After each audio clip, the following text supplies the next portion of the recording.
Doble ang problema ng mga PUV driver dahil bukod sa napakamahal ng ipinakakarga nilang petrolyo, tumaas din ang presyo ng ilang pangunahing bilihin tulad ng bigas.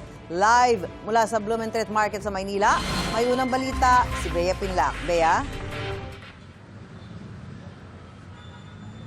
Susan, abot ng 4 na piso ang itinaas ng kada kilo ng bigas dito sa Blumentritt Market sa Maynila. Masakit yan sa bulsa ng mga mamimili, lalo na yung mga PUV driver na halos wala nang araw kinikita, ay tataas pa ang presyo ng mga bilihin. Mula almusal hanggang hapunan, hindi nawawala sa hapagkainan ng pamilya ni Mang Edwin ang kanin. Kaya kain araw-araw yun eh. Pag walang bigas, di ka mabubuhay. Diba? Sa panahon ngayon, mahal ang bigas eh. Pero ngayon na halos wala na siyang kinikita sa pamamasada ng taxi dahil sa pagtaas ng presyo ng langis, dagdag sakit pa raw sa bulsa ang tumataas na presyo ng bigas. Wala kami kinikita. Lahat ng bilihin, mahal na rin. Wala nang mura ngayon.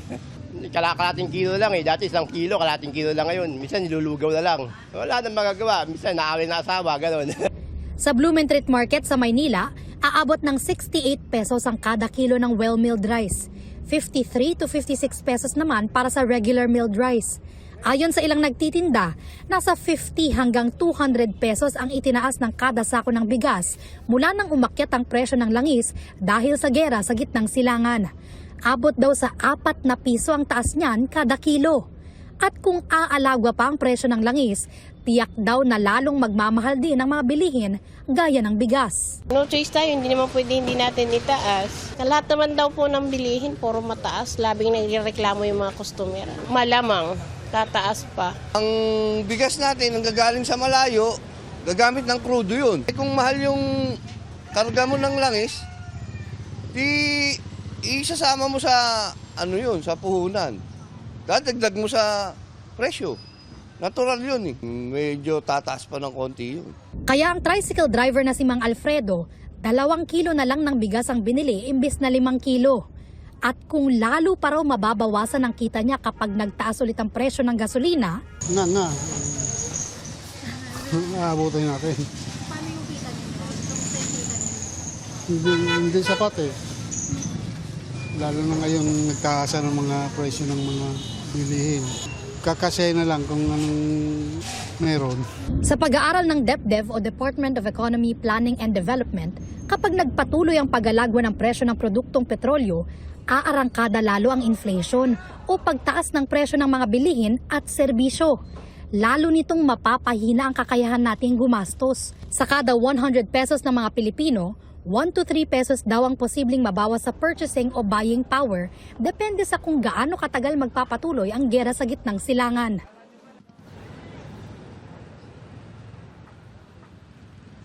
Susan, nangangamba yung mga mamimiling nakausap natin sa posible pang pagtaas ng presyo ng mga bilihin gaya ng bigas. Pero sabi nga nila, pagkakasyahin na lang kung ano ang meron. Pero ang tanong, sapat ba kung ano yung meron sa kanila? Yan ang unang balita mula rito sa Maynila. Bea Pinlac para sa GMA Integrated News.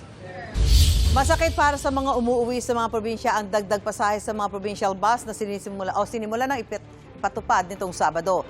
Balikan natin ang sitwasyon sa Parañaque Integrated Terminal Exchange. May unang balita live si Bam Alegre. Bam. Susan, good morning. Sa kabila ng tensyon sa Middle East at oil price hike, hindi naman pwedeng tumigil yung transportasyon sa bansa at kailangan din mag-adjust ng pamasahe. Dama ito ng mga pasahero dito sa PITX. Biyaheng Allen Samar, si Jessa Montilla kasama ang kanyang anak. Hindi siya nakabili agad ng ticket sa PITX kahapon na 1,800 pesos pa ang presyo. Ngayong umaga, 2,035 pesos na raw. Napaaray na lang siya dahil 2 silang bibiyahe. Bali kagabi lang, so mga bandang 8 ata, nasa 1.8 din. Hindi na kami nakaabot ng alas 3 kanina, kaya umabot kami ngayon ng alas 7 atang alis. So, more than 235 yung increase. Pinaghandaan na rin ito ng pasaherong si Mary Jane Olar. 2 rin silang bibiyahe pa Masbate naman. Siyempre po, masakit sa bulsa. Sakit sa bulsa at saka mahirap din. Dahil dagdag sa gastusin. Ang bus driver naman na si Donato Ginto, inabisuhan ng kumpanya niya na posibleng magbawas ng biyahe dahil sa fare hike na bunsod ng gulo sa Middle East. Mula Sabado kasi, ipinatupad na ng LTFRB ang provisional fare increase. Ito ay para naman makasabay ang mga namamasada sa taas ng presyo ng mga produktong petrolyo. Operation manager namin, baka parang magbabawas yata ng biyahe o parang mangyayari compress ang ano.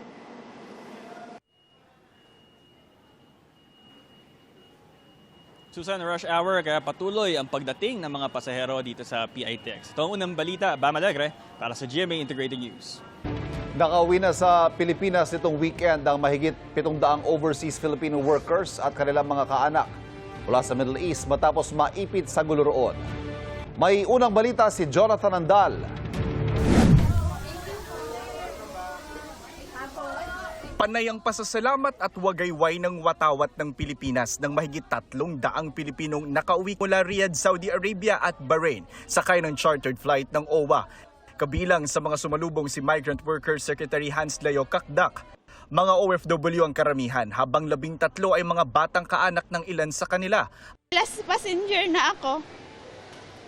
Siyempre nagpapasalamat sa Lord kasi nakalabas talaga sa lugar na yon. Ayon sa DMW, nakikipag-ugnayan sila sa iba't ibang ahensya para makapagpaabot ng tulong sa mga na-repatriate na OFW. Kasama na dyan ang DOLE kung saan magpapa-job fair din tayo, local and overseas jobs sa mga nanunumbalik na kailangan magkaroon ng bagong trabaho.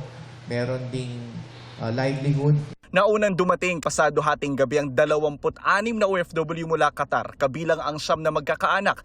May mga nakauwi rin na mahigit 400 Pinoy mula Dubai, United Arab Emirates. Ayon kay Kakdak, isang OFW ang umuwing nakastretcher dahil na-paralyze siya matapos ma-stroke at ipagpatuloy dito on treatment. Ang pag-repatriate sa mga OFW ay kasunod ng patuloy na gyera ng Iran at alyansa ng Israel at Amerika. Itong unang balita, Jonathan Andal para sa GMA Integrated News. Muling pumutok ang Bulkang Kanlaon at kasunod po niya nabalot ng ashfall ang ilang kalapit na lugar. Yan ang unang balita ni Eileen Pedreso ng GMA Regional TV. Wala pang isang buwan mula nang pumutok ang Bulkang Kanlaon noong Pebrero 26. Muli na namang naitala ang moderately explosive eruption ng bulkan alas 6:07 kagabi. Kita sa thermal camera ng PHIVOX ang pagputok ng bulkan ng mahigit 30 segundo. Ang ilang residente ng barangay Biak na Bato sa Lacasiliana, Negros Occidental nagulat nang makita ang taas ng usok na ibinuga ng bulkan. Sinundan ito ng ashfall na bumalot sa ilang kalsada at bahay. Ang ilang residente ng barangay Mansalanao kaagad na nagsara ng mga pintuan at bintana dahil sa makapal na abo. Katulad ng mga huling pagputok, pagbaba ng sulfur dioxide na nagresulta sa pagbara ng daanan ng volcanic gases ang dahilan ng pagputok ayon sa PHIVOX. Ma'am, no? So far, medyo pareho ang mga patterns ng aton nga mga eruption pag may arak na nga mga pag nagnaba ang aton nga sulfur dioxide emission.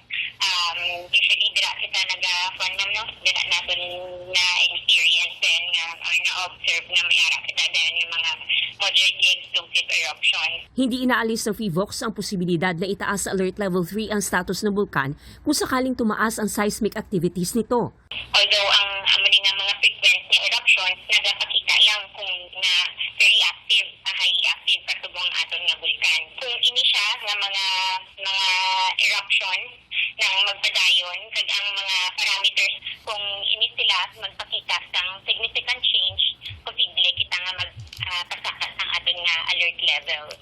Nagdeklara na ng suspension ng klase sa lahat ng antas ang Lacasiliana LGU ngayong araw. Ito ang unang balita. Eileen Pedreso ng GMA Regional TV para sa GMA Integrated News. Kahit magtatapos na ang operasyon ng Independent Commission for Infrastructure o ICI sa katapusan ng Marso, magpapatuloy pa rin ang investigasyon ng pamahalaan sa questionabling flood control projects ayon sa Malacanang. Hanggang March 31 na lang magtatrabaho ang ICI pero sabi ni Palace Press Officer Undersecretary Claire Castro, hindi ito nangangahulugan titigil na ang pag-iimbestiga sa issue.